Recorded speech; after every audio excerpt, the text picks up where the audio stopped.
ಕಲ್ಲು ಹೊಡೆದಂಥವ್ರು, petrol bomb ಹಾಕಿದಂಥವ್ರನ್ನ arrest ಮಾಡೋದನ್ನು ಬಿಟ್ಟು ಗಣಪತಿ ಇಟ್ಟವ್ರ ಮೇಲೆ ಸರ್ಕಾರ ಕ್ರಮಗಳನ್ನು ಕೈಗೊಳ್ಳುತ್ತೆ ಅಂತಂದರೆ ಸರ್ಕಾರದ ಒಂದು ದುರುದ್ದೇಶಪೂರ್ವಕವಾದಂಥ ಕ್ರಮ ಇದು ಅಂತ ನಾನು ಅಂದ್ಕೊಳ್ತೇನೆ. ಯಾರು ಕ್ರಿಮಿನಲ್ಗಳಿದ್ದಾರೆ, ಯಾರು ಗೂಂಡಾಗಳಿದ್ದಾರೆ, ಅವ್ರನ್ನ ಮೇಲೆ ಕ್ರಮವನ್ನು ಕೈಗೊಳ್ಳಬೇಕಾಗಿತ್ತು, ಅವ್ರ ಮೇಲೆ ಮೊಕದ್ದಮೆಯನ್ನು ದಾಖಲಿಸಬೇಕಾಗಿತ್ತು.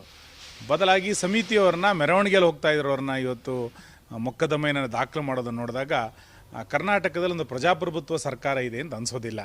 ಬದಲಾಗಿ ಕ್ರಿಮಿನಲ್ಗಳಿಗೆ, ಗೂಂಡಾಗಳಿಗೆ ಬೆಂಬಲಿಸುವಂಥ ಸರ್ಕಾರ ಇದು ಅಂತ ಅನಿಸ್ಲಿಕ್ಕೆ ಪ್ರಾರಂಭ ಆಗಿದೆ.